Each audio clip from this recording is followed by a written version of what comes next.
Welcome to Southern Sense Talk on Rumble.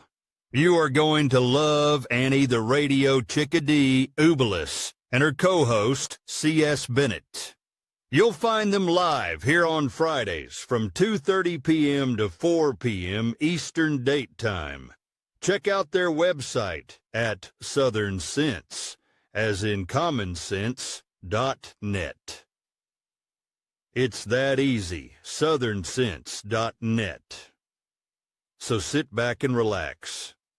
They're informative, fun, irreverent, and politically incorrect.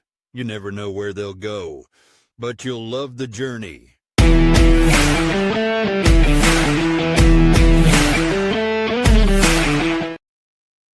All right, welcome back to another adventure on Southern Sense. Boy, I had my back to the camera. I never start off a show nice, clean, and easy.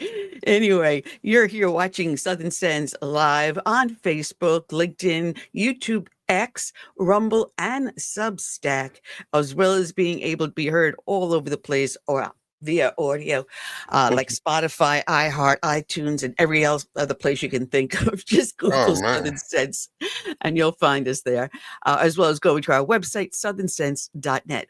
I'm your hostess with the least mostest, Annie the Chickadee, along with my co-host, the author, prodigious author, Curtis C.S. Bennett. Wow, we got ourselves a lot to talk about, a lot to do, Curtis. We got ourselves some great guests here lined up. We've got Ken Good, who is a noted attorney, and he's also an attorney for a bail bondsman, but he's also a board member of the Professional Bondsmen of Texas. And he's going to be talking about bond review and everything else that's going crazy in the country here. We also have with us Maureen Steele and Ann Vandersteel. They're co-founders of the American Made Foundation, which is a grassroots organization that touches just about every subject you can possibly think of. So we're going to have a lot of fun with them. So we got a great show here. Yeah, I think I missed that one before. I might have had a guest host sitting in for me, but sounds like they're going to be great today. Yeah, I think Ted Yoho was with us when Ann was with us. I believe it was Ann Vandersteel that was with us. And that was a rocky show. We had an absolute blast. Next week, the guy that has that book out, Don't Pay Taxes Anymore, Mark Kwan is going to be with us. So we got ourselves some great lineups coming in. Also, I have a friend of mine. He's actually a neighbor who wrote a book, John Bebbington. He was on a few years back, but he's got an interesting post-Civil War novel. And it deals with the town I live in. So that's going to be a lot of fun. Wow. Yep. Well, maybe we can get a chance to ask our guests what they think about the FBI building being closed down and all these FBIs being spread across the country. I think that's a great idea by Pastel. Well, you still need a headquarters. You do need a central hub. So I don't see them closing the building per se, but they will transfer agents to offices throughout the nation. Yeah, definitely. But you still need some sort of a headquarters in order to control everything. Yeah, you're right. But I just thought I saw that they were going to close that down, that building completely down. Well, so sure. If you're going to move them into smaller headquarters, sure. Yeah. I sell the building, put the money back in the taxpayer pocket. Yeah. You know, back in the early 1930s, before 1932, I think, the amount of taxes the average citizen paid to the federal government was only 16%. Today, it's 60% and rising, depending upon whether or not this budget goes through or gets altered before it gets passed. Can you imagine 60% of what you earn goes to the federal government? Not 16%. I think we need to invert those numbers and go back to the 16%.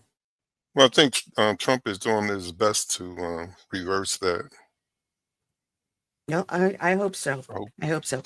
But I don't know if very many people know, and I have not seen it in very many places in the news, but this week is National Police Week.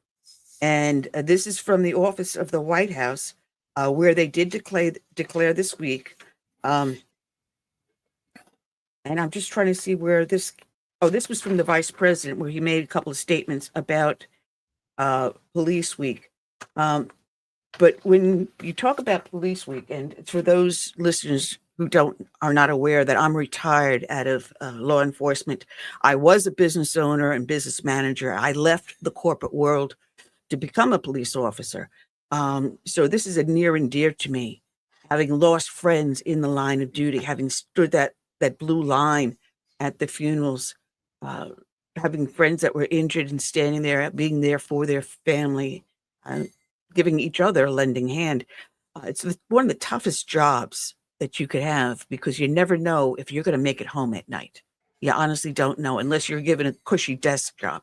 But when you're out there on the street doing your job, hard work that for many of us, sometimes you wonder, am I going to do this one? I could military, when you go out on raids and things like that, you never know.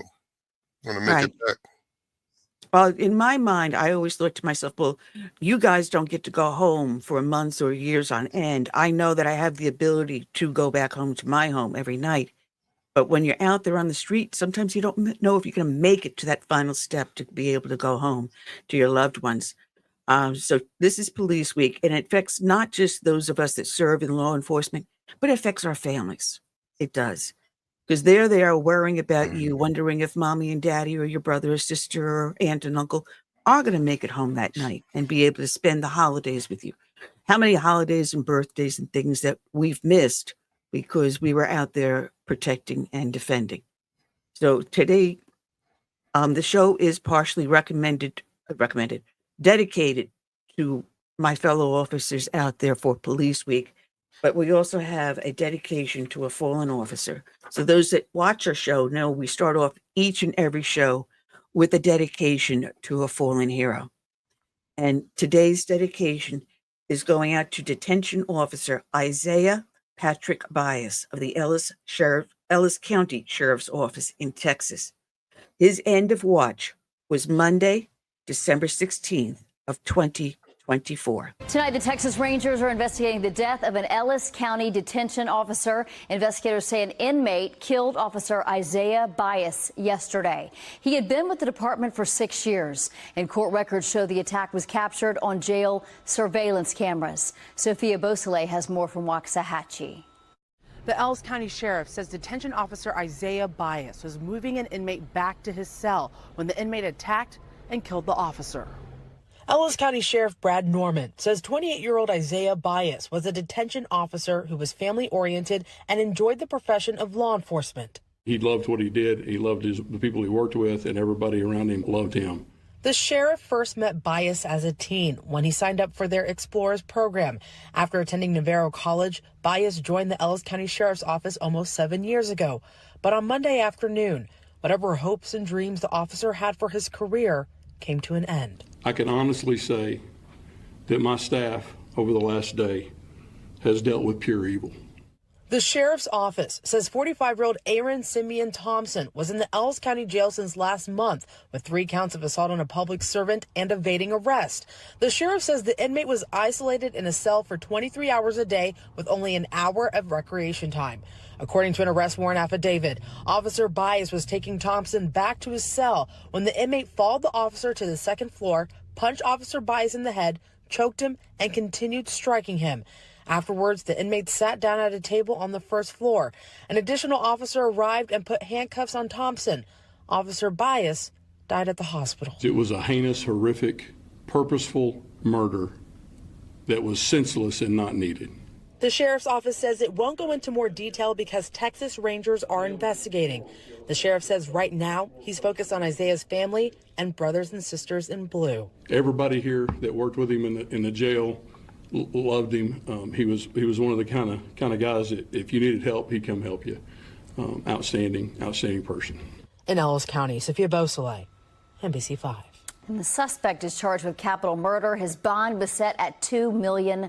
Got a few pictures want to share with you. The growing memorial tonight. This is at the Ellis County Sheriff's Office. This is how things began, and it continued to grow through the afternoon today. Denton officer Isaiah Bias, of course, murdered by an inmate on Monday this week. Tonight, our Aaron Jones meeting with community members who stopped by specifically to pay their respects, while also learning a little bit more about the accused. At the Ellis County Sheriff's Office, most stopping by this memorial on Wednesday didn't know Isaiah Bias, but they felt they needed to be here. Born and raised here in the community, local thoughts and prayers with everyone involved in the situation. Ryan Blevins and his wife Rachel came to show their respects. We thank guys and girls like him every day to keep our community safe, and he was just here another day to come to work, and unfortunately on circumstances that happened, it wasn't good. The 28-year-old detention officer had wanted to work in law enforcement since he was in grade school, even joining the Sheriff's Explorer program. Sheriff Brad Norman says while on duty Monday, Bias was murdered by an inmate, Aaron Thompson. The 45-year-old has extensive criminal history and was in jail for assaulting a peace officer and evading arrest. According to arrest documents, he was on his 1 hour of recreational time outside his cell, and Officer Bias was going to put him back into his cell. The documents say Thompson then physically assaulted Bias, striking him in the head, choking him, then striking him again multiple times. And I feel terrible. I hate that. Tabitha Pennon, Thompson's cousin, does not condone what happened. She says she started noticing her cousin had mental health issues after he was released from prison. She says in prison, he spent 5 years in solitary confinement. Staff in the prisons and in a jail. Tonight, the Texas Rangers are continuing to investigate what happened here. Thompson has been charged with capital murder. His bond is set at $2 million. In Ellis County, Aaron Jones, CBS News.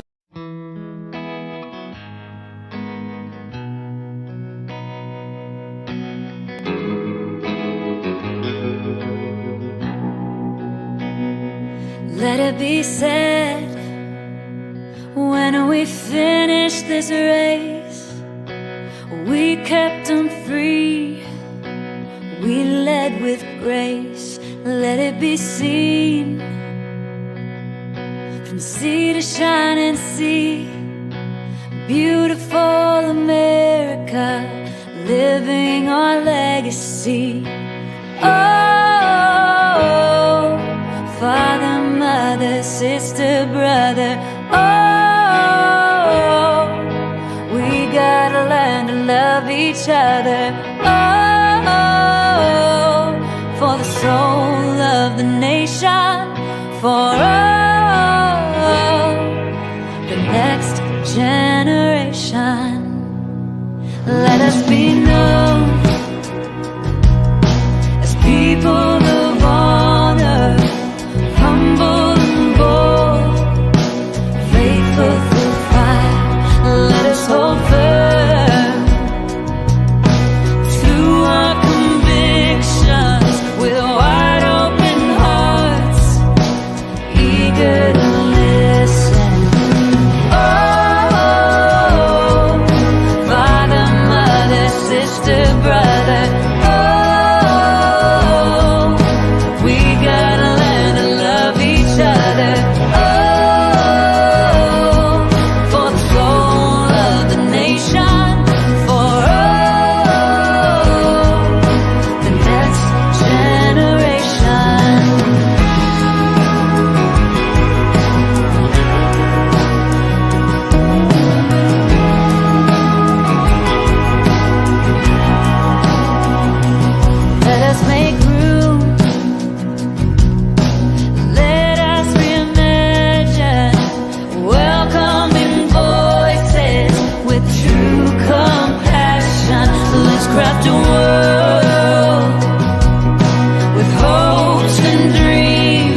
our time has come.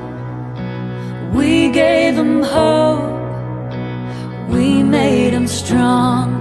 Let it be said, when we finish this race, we kept them free, yeah. We led with grace. Oh, father, mother, sister, brother. Oh, we gotta learn to love each other. Oh, for the soul of the nation. For all the next generation. Let it be said.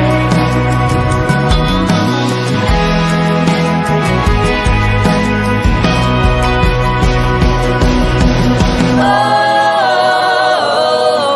father, mother, sister, brother. Oh,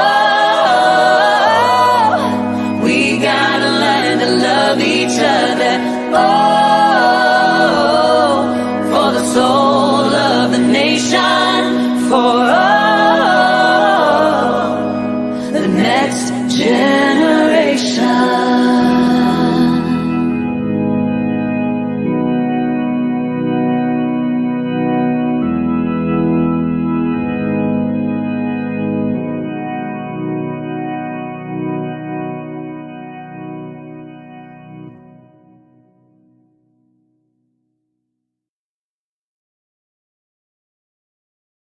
All right, and we are back. You're here watching Southern Sense live on X, Facebook, LinkedIn, YouTube, Rumble, Substack, and everywhere else. I hope you're sitting back and enjoying it. Our chat room is open. If you want to make some comments, we'll see them pop up over here, and hopefully we'll respond. And there goes my camera again. Oh, good Lord.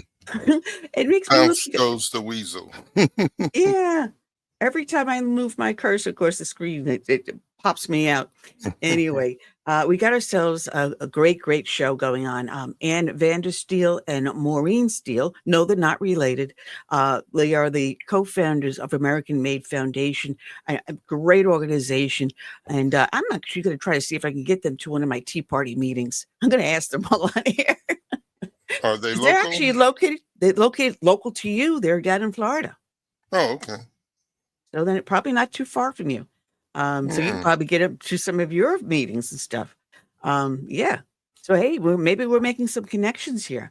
Well, they're joining us in the second half of the show. The first half, we have Ken Good. And as I said, he's a board officer for the Professional Bondsmen of Texas, as well as a bail attorney with his own law firm. And, there's some things that have been coming up today, and it'd be interesting to get some of his comments on them that came, of course, in the news, dealing with the recent Supreme Court ruling and a recent instance of a bail not being given or insufficient in certain cases. In one case for a homicide, and the bail is set so low that the guy just walked, basically. And the father is distraught because his daughter was killed. I mean, we're going to go into all of this. We're also going to talk about James Comey. Oh, that's going to be a lot of fun. I'm going to put up a little, let me see, where did I put that? There it is. So the audience can get a look at that. It's going to go over our faces, but that's okay. This is Trump with Comey. Here, Comey posted up on the social network, I don't know if it was Facebook or X, 8647. And people always say, what the heck does 8647 mean? Well, James Comey, not only being the head of the FBI, he was also the attorney general that prosecuted the mob in the state of New York. And anyone that works in a restaurant knows what 86 means. 86 means you're going to can the order. Whatever it is, just dump it. But when you say it in mob terms, they take it to mean even further than that. If they say, hey, listen, we got to 86 this guy, they just put a hit out on the guy. So here's a man who understands what that term means and yet used it against the 47th president of the United States.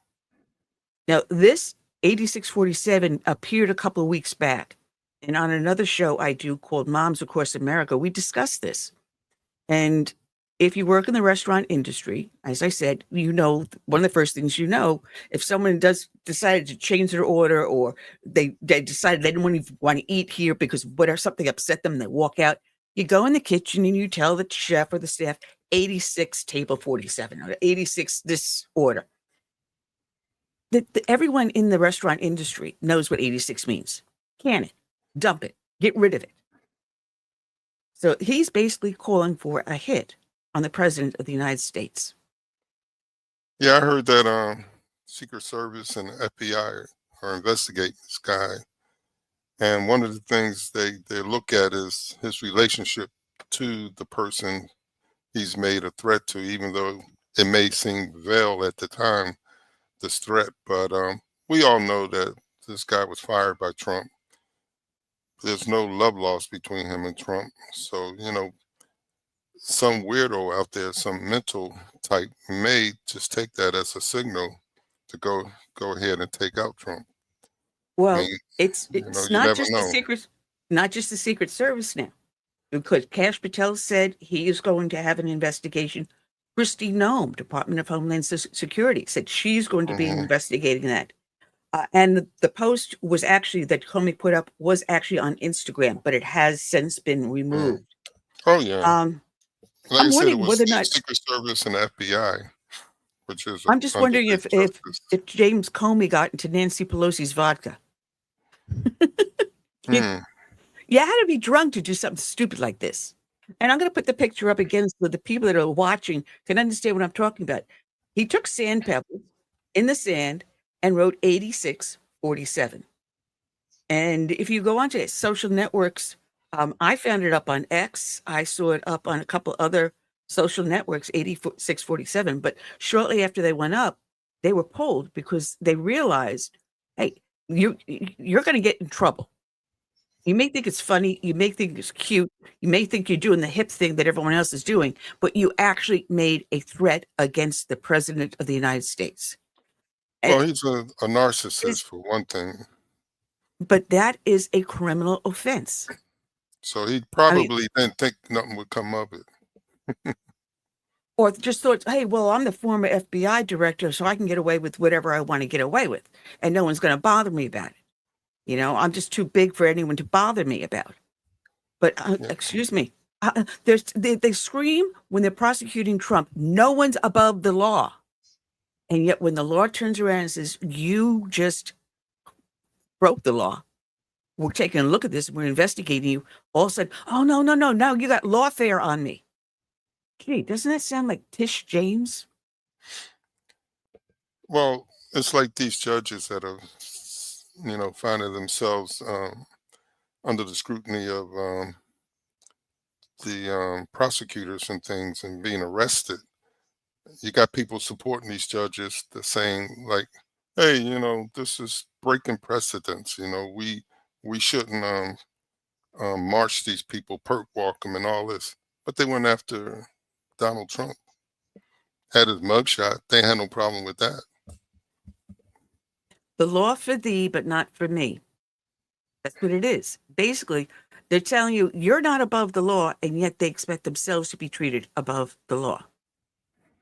Now, with Letitia James, the Attorney General for the state of New York, as we discussed on prior shows, she went and she bought a condo complex in New York.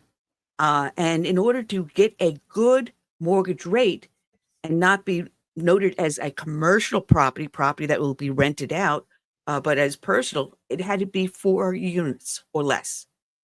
Well, hers was 5. So she lied on the mortgage documents, claiming it was a 4-unit complex in order to get a favorable mortgage rate. That's a felony. That's a felony. She further then went to buy property and has bought property in the state of Virginia. Now, in order to get the rate she wanted in the state of Virginia, she claimed she was married and put her alleged husband's name on the mortgage document. Well, the person's name she put down on that mortgage document, verifying that they are married, was her father. So did she not? Oh, well, it goes further than that. On that document, also to get a favorable mortgage rate, she said this was going to be her primary residence in the state of Virginia. She is the duly elected Attorney General for the state of New York, and a requirement for that position by law states you must be a resident of New York. But yet she states she's a resident of Virginia in order to purchase this property. So she's got multiple incidents of violating the mortgage law, committing perjury on official documents. True. Right? She's out there And she saying, is though, now- that this was a witch hunt. Yeah, it is a witch hunt. She's out there and using the taxpayer money to defend herself. So the people of the state of New York that elected her had acts of criminal intent against the state of New York and violating the laws of the state of New York she has sworn to uphold, committed against the citizens of New York, and the citizens of New York are now forced to pay for her defense. Well, you forgot one thing. You forgot one thing. Oh, I did. Oh, did I? Oh my God. Okay, what did I forget? That she, what she's being accused of, what she's being accused of is what she accused Trump of doing. Yeah. The irony. Yeah. In order to get, what was it? She was saying that he undervalued his building or some sort of like that. The man does not do tax breaks. Yeah. The man does not sit down there and looking at the books. He's got accountants for that. He's got CPAs. He's got bookkeepers that do all this. They do the entries. All he does is he tells them, oh, all right, so these attorneys or these individuals need these XYZ documents. They pull them out, they put them together, and they send them on. He doesn't touch them. And well, yet not only that, there was no harm done. Nobody complained but her. No one was injured. No one was injured. And yet here we have Letitia James purchasing property in the state of Virginia, stating she is a citizen, a resident of the state of Virginia. Mm-hmm. That harms the voters in the state of New York because they elected someone to be their attorney general that was a resident of the state of New York. She committed fraud against the citizens of the state of New York. Well, I like to see how she gets out of this one. Yeah, it will be some sort of gymnastics, I would assume, that in order for her to get out of this. So we'll have a lot to talk about with our guests. We should have the first one calling in a few moments. Trying to see whether or not they gave me a phone number for the gentleman. And I hear a ding, and out there he is. Want to welcome onto the show the one, the only, Ken Good. Good afternoon, Ken. I got to apologize. My camera keeps on changing, zooming me in and out, not behaving quite well. There we go. Now I'm back. How are you doing today? I'm doing great. Thank you for having me. Hello, Ken. We were just having a rant on Letitia James. I think that would be a pretty easy rant. Having been a former resident of the state of New York, I was trying to show how Donald Trump and the charges he had against him, there was no one harmed in that one. In the case of Letitia James, the people that were harmed were the citizens of the state of New York. When she signed the mortgage documents in Virginia, stating she was going to be a primary resident in Virginia, she was elected by the citizens of New York to be the attorney general, and the requirement was she also had to be a resident of the state of New York. By saying to the citizens of New York, well, I'm going to still remain your attorney general, but I'm going to live in Virginia, she committed direct harm against the citizens of New York. Well, she also may have lied because she probably does live in New York. But I mean, so that would be fraud on your application. But I mean, you just kind of like good for the goose, good for the gander. I mean, when you're saying Trump, she prosecuted Trump, but now it's like all the arguments are reversed, and now she's kind of making all the arguments Trump made, and it's fun just for that one reason. Well, I do hope they do find her guilty of all charges. Just watching her. And the thing is, what really gets my blood boiling is that she committed this fraud against the citizens of New York. And yet the citizens of New York are tasked with paying for her defense. So they're not only harmed once, but they're harmed twice. I agree with that. I want them to go through the full legal process and have her to go through a trial so she can experience everything that Trump experienced.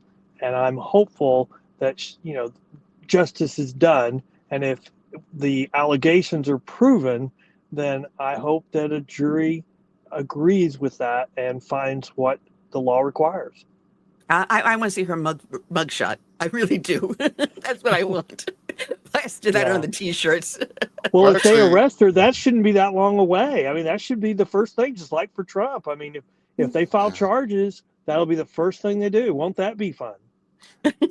One of the things that Americans are tired of is no one gets perp walked these days. They commit crimes and they just disappear.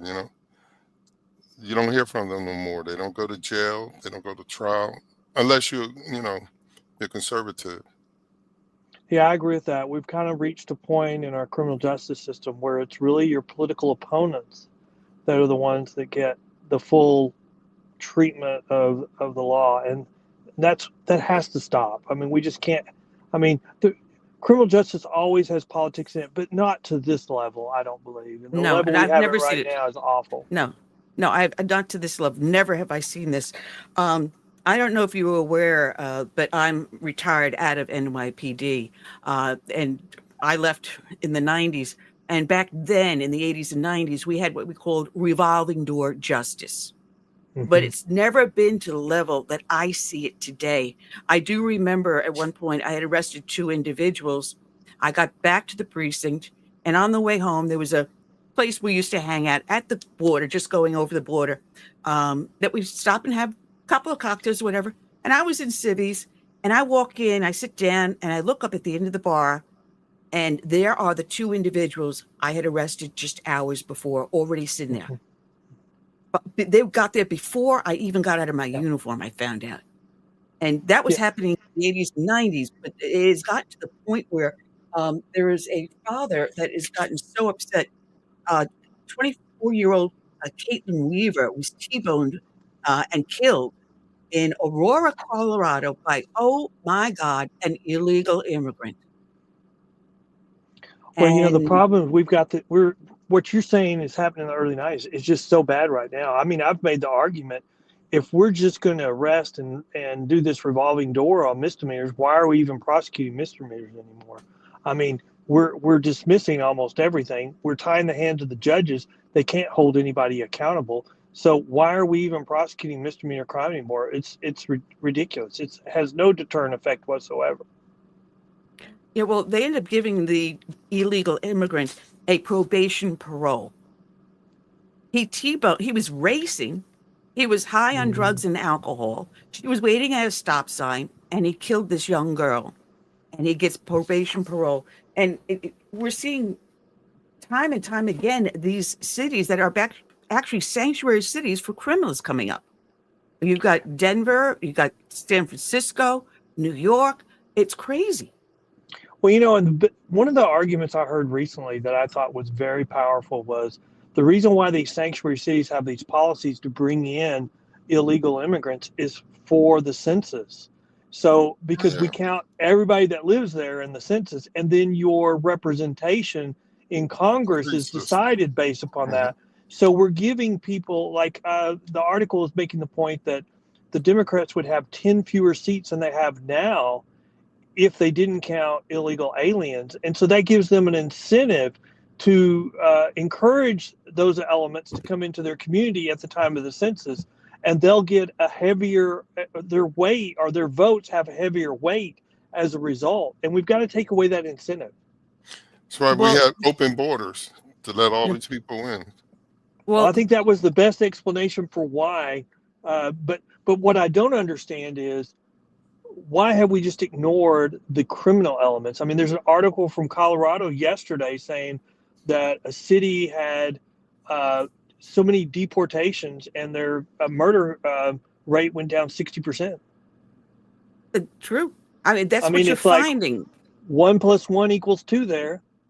Yes. I mean, it was where the census had a question on there, are you an American citizen?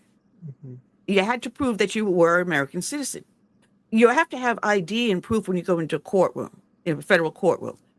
You need now the real ID anywhere within the United States, but it doesn't tell you whether or not you're a citizen or not. Some states are starting to put that there on the license.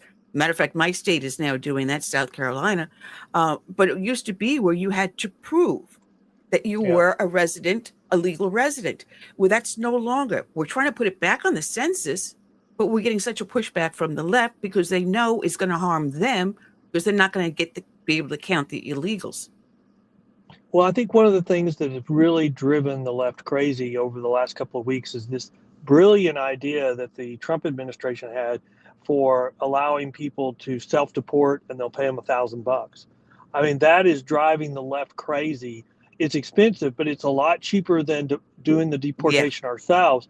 But it also will increase dramatically the numbers of people that will be self-removed. And that's because of the impact that will have on the census and the representation numbers. It's driving the left crazy. And it is. And I think when the census does come around, we're going to see some states like California and others losing numbers because for the $1,000 you give them, and there's some other thing attached to that also to that. So it was a little bit extra than that. But of course, between 50 to 70,000 for a deportation, depending upon the circumstance. So you pay $1,000 and a couple dollars more, or you pay 50 to 70. Plus their cost to their airline flight and $1,000. I mean, think of all the social benefits that we're saving, and also how much that money goes a long way, and probably where they live. I mean, it's a brilliant idea, and that's probably why the left hates it so much. Yeah, because they're thinking, oh, the illegals, they're going to do, no, they get housing paid for, they get food stamps, they get medical care on Medicaid. These all are services that they absorb from the taxpayers. So what the taxpayer benefits, they're going to find their budgets in their local municipalities all of a sudden maybe have a surplus because we're getting rid of the illegal alien element. Look in April. We had over a $400 billion surplus for the month. I mean, the federal government had a $400 billion surplus for the month of April. I mean, I've started making the argument, when the Democrats say that Trump is a threat to democracy, is that really what they're saying? Or are they really saying he's a threat to the Democrats? Because that looks like all of the policies he's enacting, the ones they're objecting to, hurt them, not the country. Absolutely. Absolutely.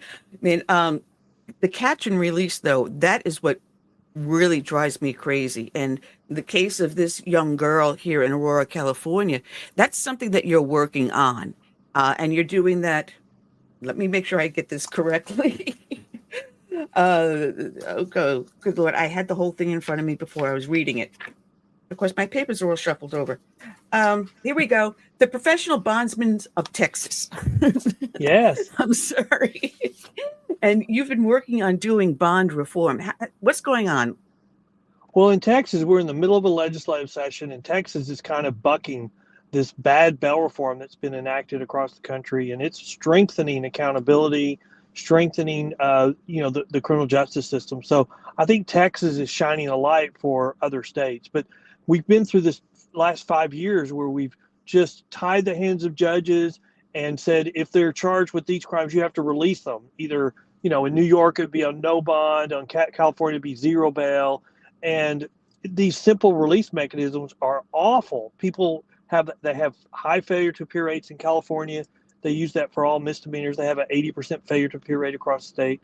Working in the criminal justice system, if they don't show up for court, their case gets put on hold. We got to wait for them to come back. And you couple that in California with a timeline on how soon, the Speedy Trial Act, if they can run away and be gone long enough, their case will be dismissed because of the Speedy Trial Act.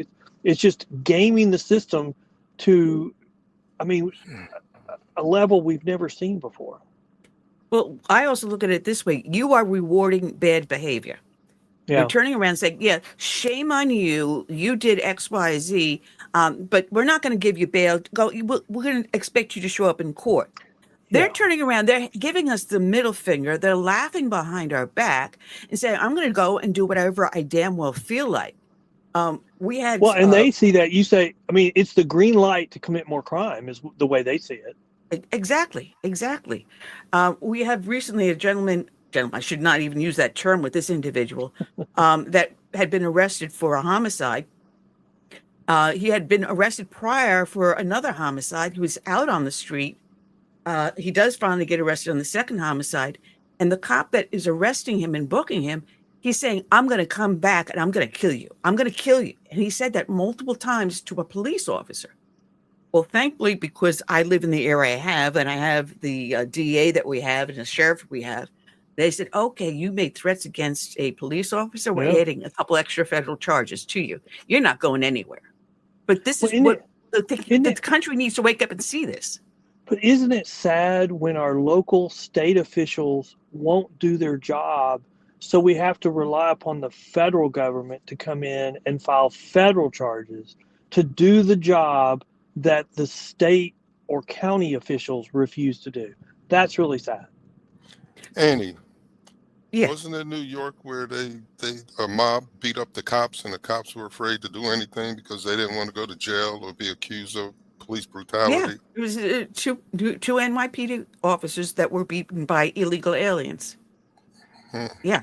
You know, I think we're coming out of that period. I think one of the great things from Trump's election is we've ended this period where we can't talk about things. I mean, I did a podcast talking before the election, talking about how, you know, in California, the legal marijuana business was going bankrupt and it was being taken over by the cartels. And I couldn't even post a story on Facebook about it. I mean, they just immediately deleted it. And I thought, well, maybe I've been conned. Maybe this isn't a real story. And then you started hearing Trump talk about it during the election.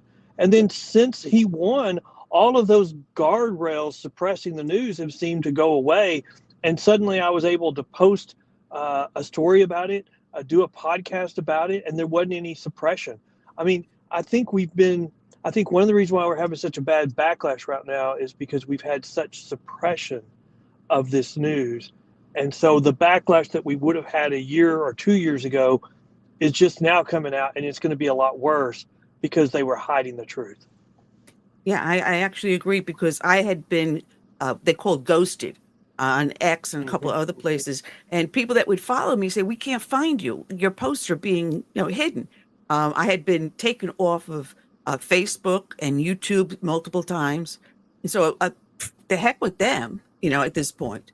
But I still do post to them, but people don't really see them because they're still shadow banning you. And I think now we're starting, as we take over the media, and we become the news outlets that everyone else is starting to turn to. They're turning off CNN, MSNBC, and everything else, and they're turning to alternative avenues like this show. And I've been doing this for 15 years. And finally people are saying, hey, yeah. And you have been doing a fantastic job also getting the word out, because you've written a bunch of different post on the blog spot on PBTX, I'll get the name of your organization right. Yes, we have a blog on pbtx.com where we post important stories on the criminal justice world. And I've written numerous articles published in many different publications about criminal justice reform, what's good, what's bad, what works, what doesn't. Because you have one, The Untold Story, Selling Out Public Safety, one district attorney at a time. And I do remember at times that you would go in and you'd put up your arrest sheet, or we called it the criminal complaint, and you'd list all the crimes that you were booking the individual for. And by the time you get to the ADA over there, they're saying, and also you saw the red pen come out, of course, off this one, and you may have 7 or 8 different charges, and we're lucky if we see 2 left. Well, we've had this period where Soros has been picking off our DAs one at a time, and he's gotten so well organized. I mean, he has a group that they go out and recruit soft on crime DAs, and they give them a bunch of money. They run them in Democrat strongholds where all they got to do is beat the Democrat in the primary and they have a lot more money than them. Then they have another group that invites them to seminars that says, okay, quid pro quo, here's your soft on crime policies that you're going to adopt. And then they have another group, which is pseudoscience group, that does reports saying adopting these policies will not increase crime. And then they have this last group that does press releases for them, tells them how to sell these policies to the public. And they've been disastrous. They've increased crime. They've done exactly what you and I would know, what we would know they would have an impact on crime. And that's one of the reasons why, he had a large number of DAs that had his support that were defeated because, these are activists making arguments. They're not going to admit when they're wrong. A true politician who wants to prove things, when something doesn't work for 2 or 3 or 4 years, they're going to say, okay, that didn't work. Let's try something else. These groups don't do that. And the problem we have is I think the Democrats have outsourced their criminal justice policy to these advocacy groups. And these advocacy groups are not going to admit they're wrong. And so they won't give up. No, it's a multi-billion-dollar business. That's what it is. As long as the money is coming in, they're going to have this mill that they put this pablum out there.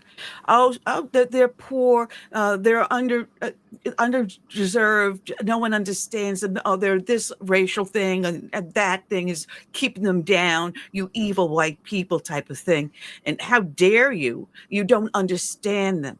And you give really them this what their soft policies sell. are. Their policies are we have to put up with more crime because we know how to fight crime. We know how to increase public safety. And everything they're doing is doing the opposite. And what they're saying is we should put up with more crime. And if they said that and put it up for a vote, it would fail. So they have to lie and they have to misrepresent. And then they have to have these pseudoscience reports to support them. But in the end, it's still the same. They want us to accept more crime. And we're not going to do it. What that will force is vigilante justice. And we've seen that in some areas in the country. Ken, Yes, because of the lack of leadership on the left, I think this strategy is just to try to outweight Trump these 4 years with hopes that they will get back in power, starting with the midterms in next year.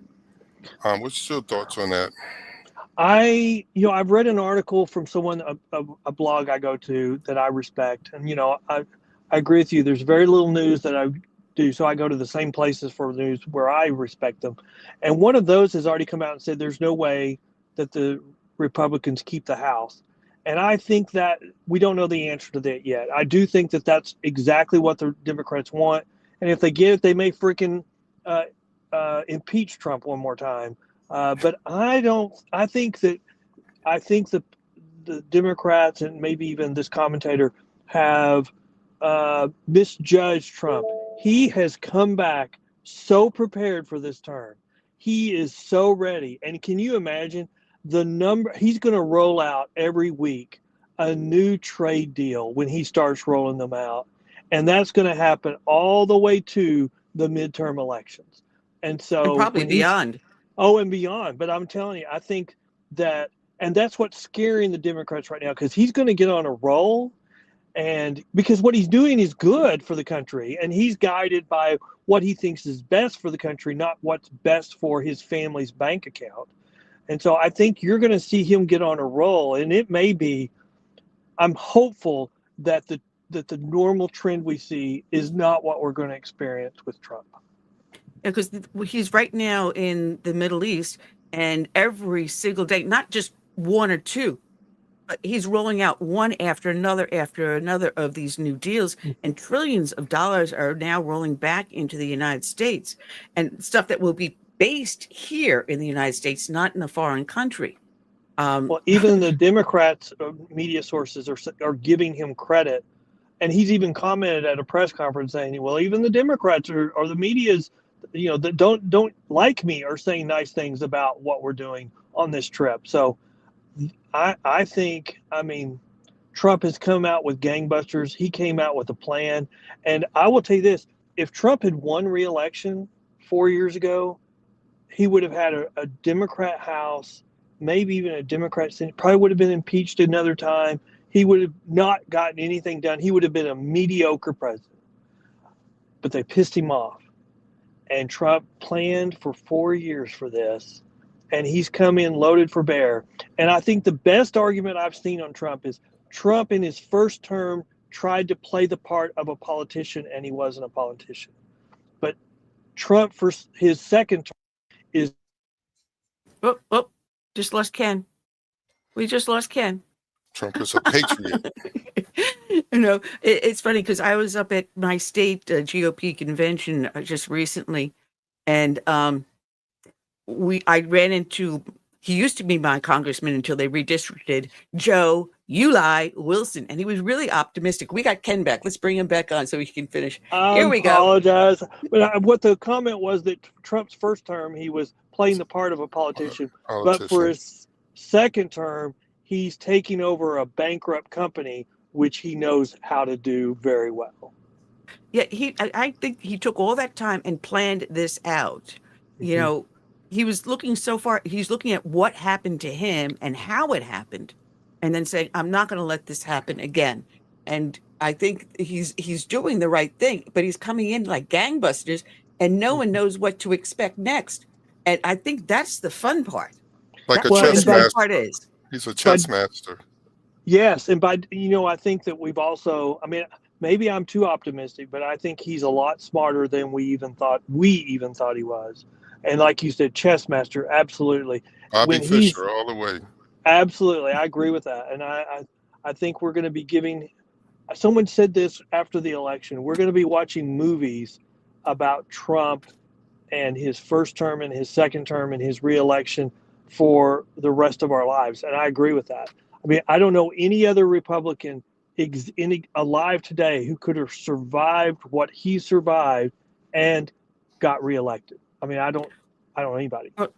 Well, before we let you go, just for the last few minutes of your interview with us, you wrote an article that I found very, very interesting, and it kind of like ties into a recent Supreme Court ruling that came out. You wrote about a federal kidnapping case, U.S. v. Lozer, where he was a licensed recovery agent, and he crossed over state lines, got the person they were after, brought them back, and then he was charged with federal kidnapping. What do you see happening for guys like this? Well, I think it's a warning call, and it's when politics overtakes even recovery. So, here's a guy who had a valid warrant, crossed state lines, and got the person and was taking him back to his home state, to the court where they missed court. And, because of the politics in place at the time, the federal government filed federal kidnapping charges. I think that case turned on the fact that he was not a licensed recovery agent in the other state. And so I think that's a warning for recovery agents. But that state did not. It declined to prosecute him. So I think that should be left with the state. And we shouldn't be, I don't think he should be held to be taking somebody unlawful across state lines when he has a valid warrant for their arrest. And so I think that is an example of how politics has taken over the criminal justice system in such a negative way. When suddenly we're putting the rights of the criminal defendant over everything else. Well, what the Supreme Court just came up with, this was an instance of a traffic stop. There was an exchange going on, trying to get the guy to give him license, ask the guy to step out of the car. Mm-hmm. And instead of stepping out of the car while the officer was attached to the car, took off, and the officer fired his weapon, and the defendant died. And the original case found in favor of the law enforcement officer defending himself in the line of duty. The Supreme Court said, no, wait a minute. You got to look at all the steps that happened prior to that to make him justify why he did what he did. And I think that's going to end up backfiring on a lot of law enforcement officers. Yeah, I've looked at this. I've argued this issue before from the perspective of qualified immunity. We have this big push to get rid of qualified immunity for law enforcement. And I'm like, the reason why they're pushing that is once you get rid of qualified immunity, you will not have anyone who will be a police officer, because then anytime somebody wants to second guess them, or they just have money, or some advocacy group will come in and fund an attorney to make your life miserable over any decision you make that could have gone either way, and nobody will work for cities. It's another way to create chaos, and I think a lot of these policies, that's what their goal is, to create chaos. Well, that kind of like reminds me. I think it was like Portland, Oregon, that was trying to recruit illegal aliens to become law enforcement officers. Was it Portland? I don't remember, but I do remember the story. But that's ridiculous. I mean, that just blurs the line of what a citizen is, and that's the reason why they bring these people in and they increase their numbers in Congress. But then their ultimate goal is, the Democrats are having difficulty winning elections, and they've been winning by making their electorate mad, so they come out in larger numbers to vote. But we've done that so many that now they can't just make them mad anymore. And so I think you're seeing that, let's bring in some more people that maybe potentially one day can be additional voters for us. And I think that's one of the other arguments we hear. I think when you look at immigration, you look at what's going on there. I mean, we couldn't enforce immigration. We couldn't secure our borders without a new law. Suddenly we got a new president and we have secure borders within 120 days. And then I think the same thing on criminal justice reform. We know how to fight crime. We're actually not fighting crime right now. We're creating more crime.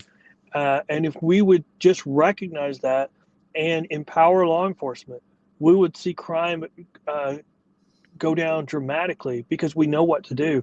It's just that our politicians are preventing that right at the moment. It goes to the old thing that I learned, that, if you see someone committing something on your beat, whether it's an open container or some small infraction, you go after that. Yeah. Because the guy down the street who's looking to see whether or not he can set up shop on the corner is looking to see if you're paying attention and are you going to do something about it. So they make say it's like, I don't know, community policing crime or whatever. They give it all different names. But if you let the small little thing go, the guy behind coming in is going to say, well, if they're going to let that go, let me test them and see whether or not they're going to pay attention. And it snowballs and it snowballs. Absolutely. And the way I describe it is, you've got a city within a city. You've got a city of criminals who are committing a large percentage of all the crime in an urban area. But then on the gray area between the two cities, you've got a whole bunch of people that are watching. And they're watching, are they going to live in the crime city, or are they going to live in the law and order city? And they're making their decision based on what's happening to the criminals. And when the criminals are held accountable, they're like, ooh, we're going to follow the law. And when criminals are not held accountable, well, they're going to join the crime city because there's no accountability.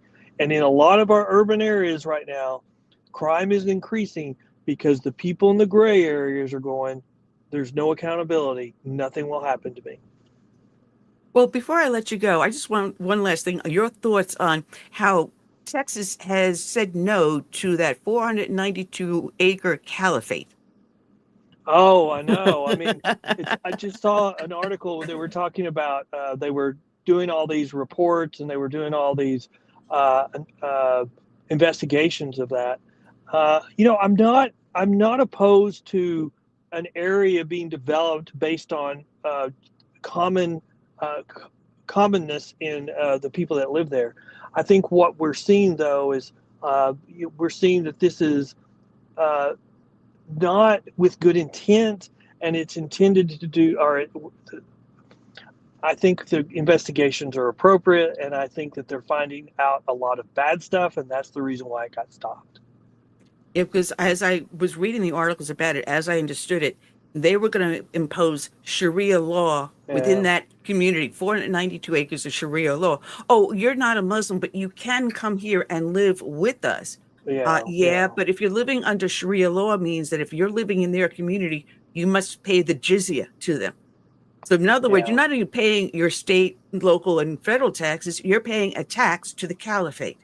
And so it was not make. And how dare you go out without a head dress, a burqa, or a and why would they come to Texas to do that? I mean, they can do that in California easily. Why do they think they can get away with it in Texas?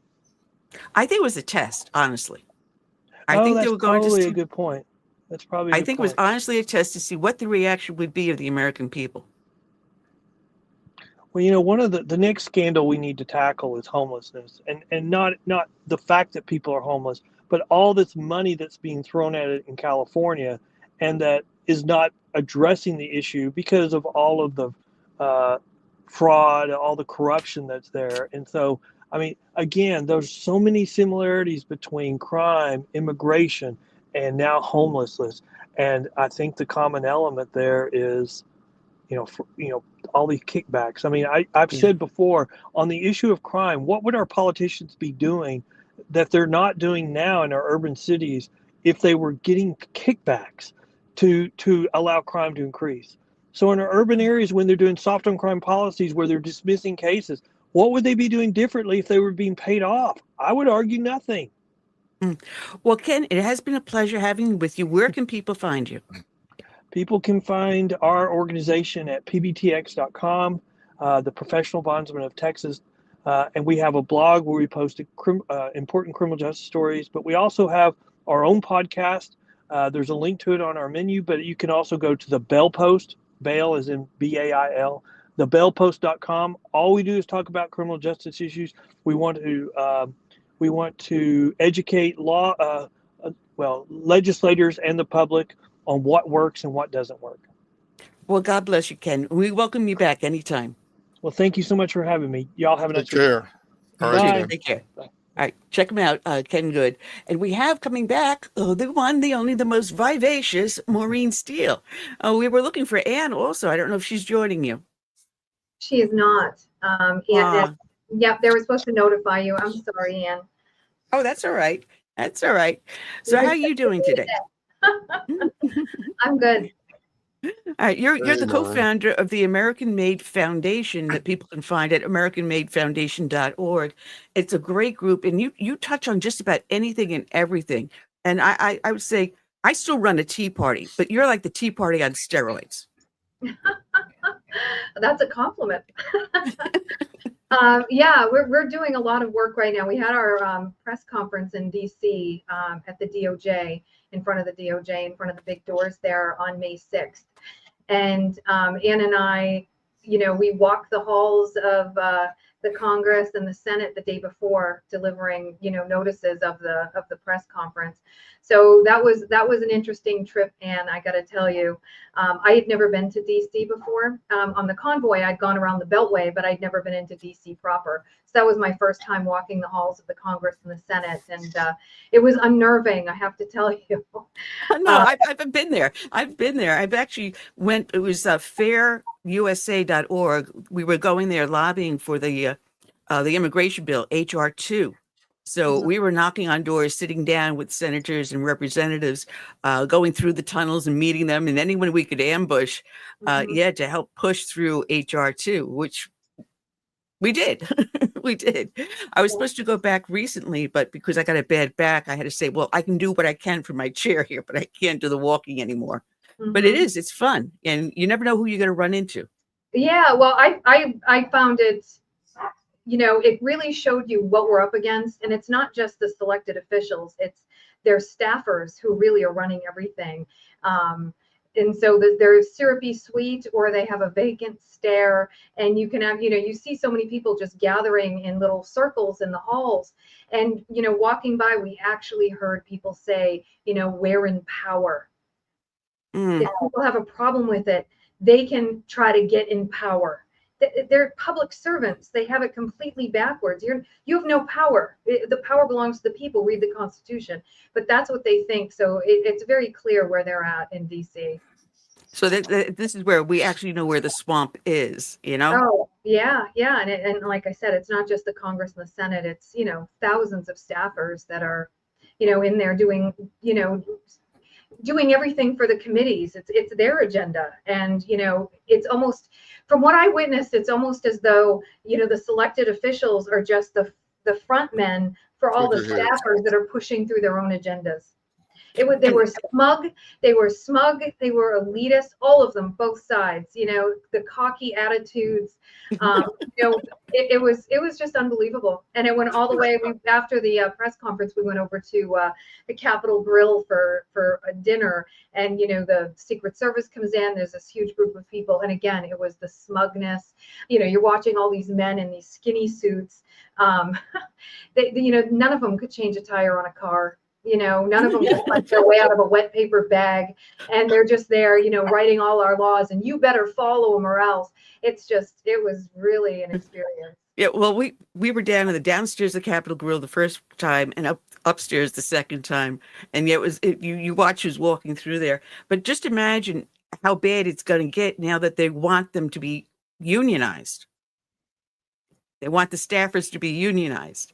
They're pushing for that. That is scary now. That is very, very scary. Yeah. I mean, when the congressman or senator leaves, the staffers are supposed to leave with them. But some of them do stay in place because they know how to run the office. Right. So, you know, if they do unionize, oh my God. Yeah, that just can't happen. That needs to be just cleaned out. It's, you know, you just need to go in there and clean the whole thing out. It's so corrupt, and you can smell it when you're in there. It's unbelievable. Well, you know, go ahead, Curtis. Well, I was going to say, Maureen, with the efforts that Trump is putting forth, do you think this will change quickly, or it's going to take a while to get rid of the deep state? Oh, I think it's going to take a long time, and I think it's going to take all of us. There's no way Trump can clean this up alone. I mean, like I said, just being there. I mean, there's thousands of people that are wildly corrupt there and elitist, and they think they're in power. If you're a public servant, just to have that attitude, you got to go. You don't belong here. You got to go. So I think, you know, we need to clean house. Yeah, the unelected bureaucracy. Yeah, exactly. And, you know, and it's so cushy for them. I mean, Curtis, you know, they're making $180,000 a year in DC. DC is very expensive. The rent is expensive.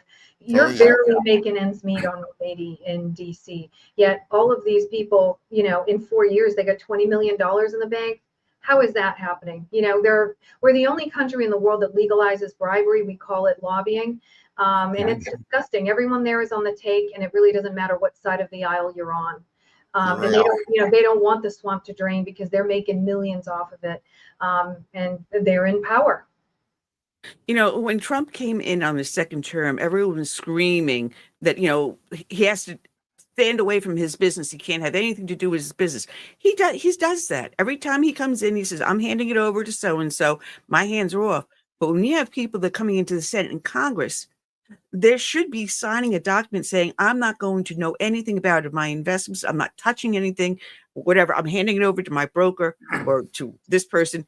And you step away and you just become an elected official, a legislator or a senator. Mm-hmm. But we're not seeing that happen. And we saw that in many times. I just had his face in front of my mind, and now I can't think of it. He's not in there anymore. But as you said, he came in and a modest amount of money in their bank, and next thing you know, they're multimillionaires.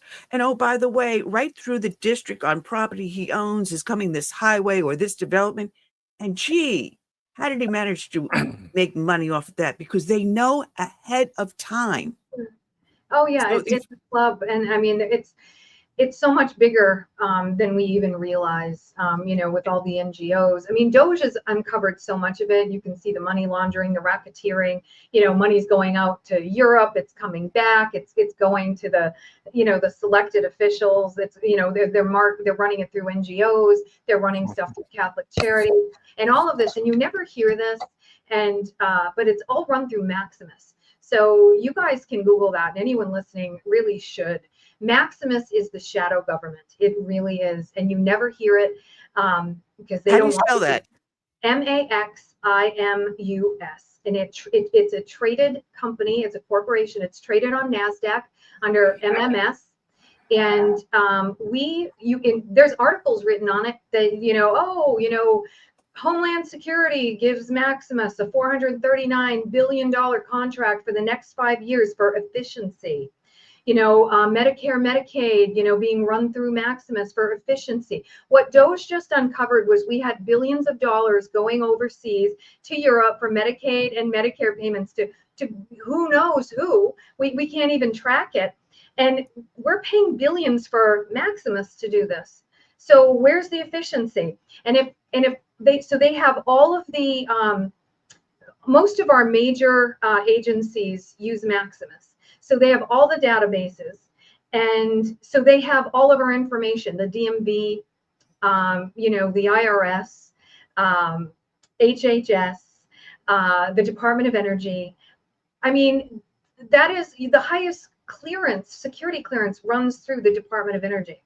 And we have this one company that has the keys to the kingdom.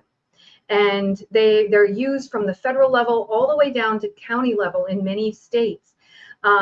So this is really, you want to talk deep state, Curtis, that's all. And they have Great Britain, uses them. Some Canadian, Canada uses them for certain departments. So this is where all the money laundering is happening, and they're making millions of dollars for efficiency. We all know how wildly inefficient we are. So on top of all the money that's being wasted, we're wasting more in billions of dollars of contracts for this other corporation to just exploit our money even further. But it's interesting because you have, DOGE going through all the books for efficiency. Why isn't anyone mentioning Maximus? That's where the databases are kept. So you have to access, that's all their software. When you go in to apply for food stamps, say, that is Maximus's software. Everything in that office is being typed into. If you're applying through Social Security for disability, it's Maximus that approves you or disapproves you. You never hear about it. You think you're talking to a government employee. You're not. You're dealing with Maximus. Why is that? Why is it a secret? Why is no one talking about it? That's when you know it's a problem. The deep state that's running the world is you don't know their names. The names those aren't the people. They're so secretive. They're so wealthy. They're so buried. You don't even hear about them. But Maximus, you don't hear about. But that is. I'm going to be doing some research on that, Maureen. So, your guy has my email, so just shoot me everything you can over, because like I said, I'm never afraid to look at new things. And for something like this, just shoot that over me. I would really, really appreciate that. There's an expert on it. Her name is Claire Best, and she's done incredible research on it. I've spoken to her numerous times on the phone, and she would be a fantastic person to have on, Ann. You really should. She's a wealth of knowledge. She's written a number of articles on it, and she's done some deep dives. It's terrifying what she's unearthed. Yeah, please do. Please let her get in contact with me. Love to have her on. I'm making notes as I'm talking to you. So if you see me turning my head around, I'm jotting things down because I would love to run with this. Through American Made Foundation, you do a lot of educating, equipping, and empowering American citizens, as you write on your thing, for civic engagement. And this is something that I've always been saying. I still run a Tea Party 16 years later. We started in March of 2009, and I've been keeping it alive and active in it, where we actually have been confronting our local government and changing things. But I always say politics starts at home. It starts with your local municipality, your dog catcher, your school board. You need to know and get involved in who's, where, and what, whether it's you're writing an editorial or you're sending a letter to your elected official about something. But the more you engage, the more they're going to be looking and listening. Oh, absolutely. That's General Flynn. That's always been his thing of, local action, national impact. We all need to clean up our own backyard first. And everyone needs to get involved right now. This is an all hands on deck moment. We got to clean up this mess. It's our fault. We have it in a way. We were all asleep at the wheel for generations. And now, they've come so far. The pendulum has swung so far the other way. So it's going to take everyone getting involved. But I want to mention, I know you mentioned American Made Foundation. We have American Made Action, and that is really, that is our legal arm, that is our political arm, that is the activist arm. The foundation is documentaries and education. And there's classes on there people can take to learn how we've lost our constitutional republic, how we get it back. You need to know who you are so you can stand in your own power. The government derives its power from the governed, and the creator, which is us, we created the government, can never be, the created can never be above the creator. So we created the government. They're never above us. They think they are. They think they're in power. And, I think the American people have news for them. So we have to have that big pushback this year. And I think we're really starting to see it. I heard you mentioning earlier with the guests I was in the backstage. The American people are angry, and I mean the pulse out there. They're furious. Glenn Beck and Steve Bannon did a show on it a few weeks ago, and it was a really interesting conversation. It wasn't like a formal, interview. There was just both just sitting there talking about their audiences and the feedback they're getting, and just the American people are spitting nails, and they want to see arrests. They want to see accountability. And so that's what American Made Action is about. We're about bringing that accountability. So we informally announced in front of the DOJ, the Department of Government Accountability, and underneath that. And so that is really a grassroots movement of we the people, bringing notices, affidavits, and following up the legal action that the United Law Coalition is going to be taking. So the cavalry has arrived. Everyone has been waiting for it. We have over 1,000 attorneys, 2 retired judges who've come out of retirement just because they cannot bear to see the Constitution, the supreme law of the land being trampled on, and they are helping us craft strategy. The first state we're going after and the first agency is CPS, and we're starting with Massachusetts right now. So we're going to be launching major lawsuits against judges, against CPS, the workers. We're going after the minions, these people that are just checking boxes, destroying families. It's state-sanctioned kidnapping.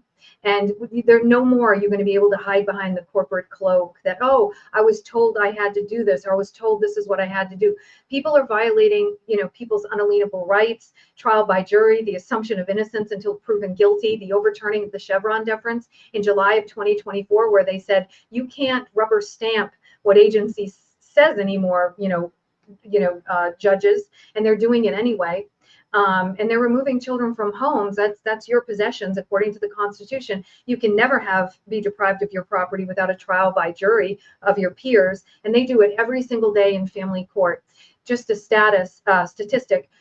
In Massachusetts right now, Ann and Curtis, there's 8,000 children in CPS programs and involved with CPS. Only 48 of 8,000 of those cases were the children removed for just cause and just reason. That's like less than 1%. Yeah, That's I used to. A very good success rate. Also, I worked in Boston for 2 years, and I had lived in Waltham, and I know how liberal Massachusetts was back then in the 80s, and I've seen it go crazy. When we were lobbying. When we were lobbying for FAIR, I was listening to some of the sheriffs and police chiefs saying how bad it was trying to get cooperation between, INS or any other federal agency for law enforcement and law enforcement. It's like, no. You can't know what we're doing, and you got to do what we're telling you to do. And that's what we're seeing here. The liberalism has gone amok. Oh, yes, but it's all with CPS, which is Child Protective Services. And it operates under different names in every state. So it could be DCF, Department of Children and Families, to Department of Children, Youth and Families, Department of Social Services. It operates in every state under a different name. But it's, the Bureau of Children in DC, that's under HHS. And then, every state, it's different. But when Hillary Clinton wrote the Adoption and Safe Family Act, and like every act that the selected officials write, it says one thing, but behind the scenes, it's just the opposite. And that's really what put a price tag on kids' heads. And that's where this whole system went really sideways. Whenever you monetize it like that, it's ripe for, just corruption. And our most vulnerable, our children are going missing. The foster care program is despicable. 85%, and not all foster families are bad, but 85% of them are, I'll tell you that. 85% of children that go into foster care are abused sexually or physically. And when you have 8,000 kids that are taken from their families and only 48 of those 8,000, it's justified. So you're taking kids that aren't abused and putting them into abuse. And we've had over 400,000 children just go missing. I mean, missing without a trace. Not that they showed up at the 7-Eleven in a diaper, wandering the streets, and someone, picks them up. And where are you from, buddy? Like, these kids are just gone. And it was Pompeo, when he was Secretary of State, he had done a missing persons report. They have to do one every year. And he said then, and this has gone completely uninvestigated, he said then that the #1 purveyor of children into sex slavery in the United States of America is the foster care system and CPS. That agency should have been destroyed a long time ago. And the fact that no one's even looking into it after the Secretary of State noted that, and our own accounting is going, we've lost 400,000 kids. We don't even know where they are, that this is okay. I know whistleblowers that have brought information to the FBI, and nothing is done with it. Where they're showing databases showing that we're putting these kids, like hundreds of kids every month, in the same foster home. How does that happen? And then they're gone. You don't even see those kids. It's amazing. They keep sending them back to the same foster home, and then the kids go missing. But they don't. I'm wondering what's the money? Is there the federal government? You get more money. In the sex slavery business, I mean, babies we usually get about $2 million. I mean, the money on these children's heads is just unreal. From the cartels, from the United States of America is the largest consumer of child sex slaves. They're kept in cages. I've seen the videos of it. I didn't sleep for 2 weeks. I mean, children with their arms severed, their limbs severed, so they can't fight back. When there's videos of children being stuck in the heart with adrenaline to keep them awake, to keep them alive. It's just the horrors our children are facing. And one of the biggest purveyors of this, even according to Pompeo, is CPS. And so all of that links into, we see the wildly corrupt judiciary we're dealing with. These are family courts. These are unconstitutional courts. And these judges are all part of it. So, the fact that, your kids are removed with no trial by jury, there's no presumption of innocence. You'd have a better, if you murdered someone, you'd have a more fair trial. They're rubber stamping CPS, and this is an $80 billion a year industry in this nation. Well, we've got 300,000 of the illegal alien children that we're trying to account for that disappeared. Add in the 400,000. That's almost 750,000 children. Yes. But we talk about the illegal aliens, but we're not talking about our own. Yeah, right. Yeah, no, we're not. And it's our own children that are going missing and getting taken, and right from nice families. I mean, middle-class families that there's never been a complaint, never an issue, never a bruise on these kids. They're well fed.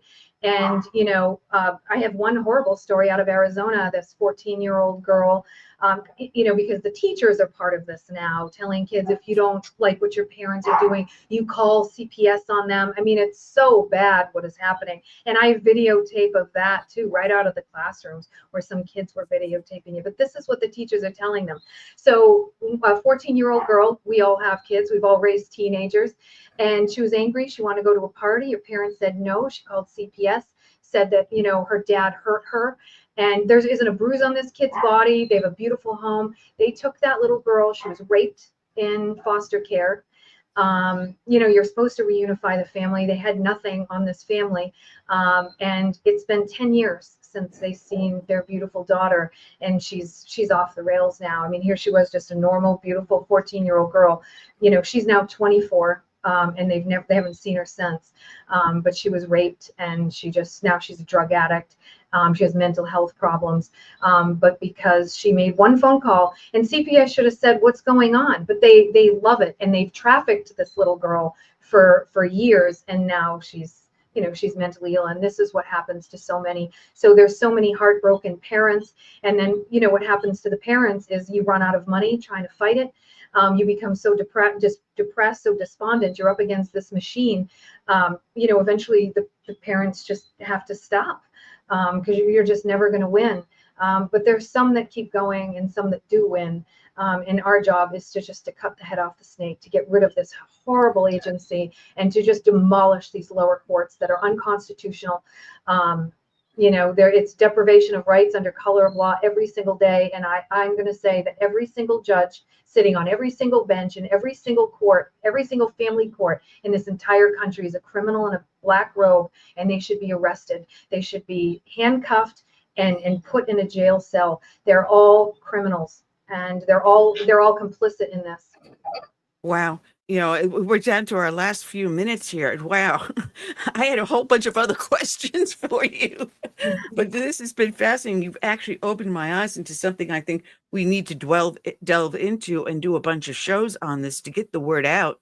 I will be doing my research, and you just please send me anything and everything, and let Claire get a hold of me. I'd love to have her on and talk about this, because if you add in what the family courts are doing in the case of child trafficking, what else are they doing now when they're taking the children away from the parents, when the child says, I'm not a boy, I'm a girl? Oh, and that's a whole nother gambit to be adding in. What they're doing is, if they can't stop us from reproducing our children, then they will destroy our children. So whether it's abortion or then destroying the child. Oh, you can't kill it in the wound. They're going to kill it outside the wound. And that is what they're doing to us. We're losing a whole generation of kids. Oh, and yeah, it's going to destroy us. I'd say a couple now, and that great saying, you can judge a people by how they treat their children and their elders. And America's losing on that one. We've treated our elders terribly, and we are not protecting our children. So when you go on our website, Ann, you'll see that the DOJA, the Department of Government Accountability website, is an eagle and a wolf. And wolves, they flank their elders, and they flank the sick, and they flank the young, and they put them in the middle. And you have healthy wolves on each side. And that's exactly why we use the wolf in the emblem. And it's really important that we all start doing that. We need to take better care of our elderly, and certainly our children. Our children are suffering so greatly. Oh, Maureen, people can learn more about it by going to AmericanMadeFoundation.org. You've opened my eyes to a lot of stuff, and I'm glad I had you on there. And you got to have to come back along with Ann. I'd love to. And it's AmericanMadeAction.org. That's where you'll find DOJA and the Department of Government Accountability and the United Law Coalition, and where people can take action today. I know people out there feel hopeless. What can I do? You can go on there today. You can sign a notice that's on there. It'll go right into Pam Bondi's inbox. This is for judicial corruption, and we're going to have more notices going up there. So when we file these lawsuits, we want the American people flooding inboxes with these notices, directing our public servants, because that's exactly what they are, and they must do the will of the people. It's not their will that will be done, it's our will that needs to be done. And so this is where the American people can come together and really take action, and we've made it very simple for everyone. It's an electronic signature, send, boom, it's right into their inbox. Fantastic. Well, Maureen, definitely have to have you come back on. It has been a blast. And God bless you for the hard work you do. Oh, thanks, Ann. Thanks, Curtis. Great being with you today. Okay. Yeah, come back. All right. Man, wow, did I just learn a heck of a lot. I was not prepared for that, but I'm glad. And we'll delve into this further. Next week, we've got Mark Kwan on. He's got that book about don't pay taxes. And how to make yourself a millionaire. I've got to sit down and read it now before the interview. And we'll be back next week, just same bat time, same bat station. Until then, I say good night and God bless.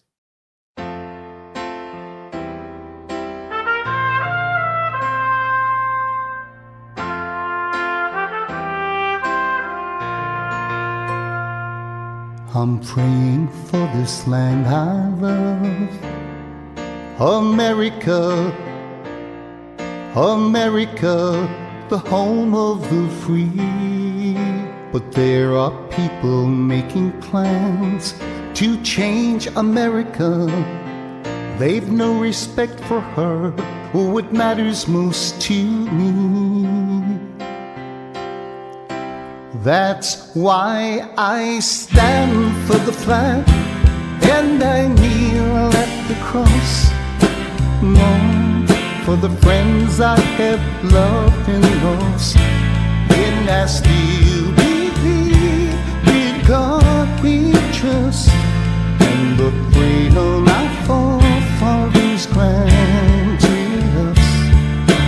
I hope it's not too late to save America.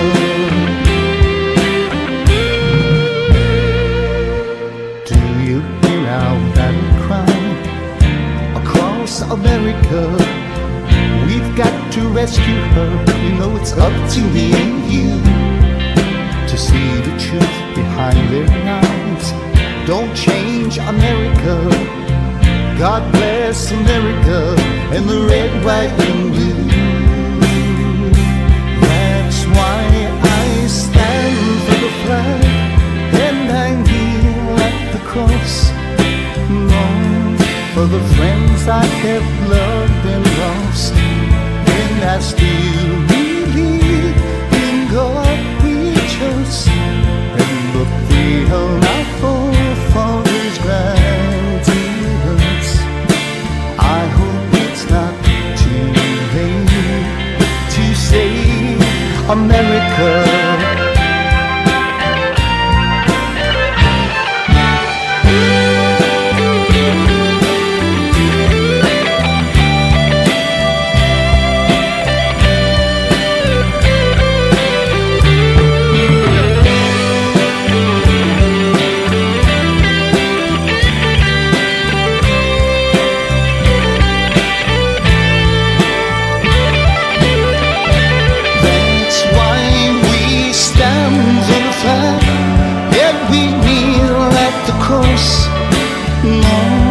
For the friends we have loved and lost, and we still believe in God we trust, in the freedom our forefathers granted us. We know it's not too late to save America. Save America. Let's save America. Together we can save America.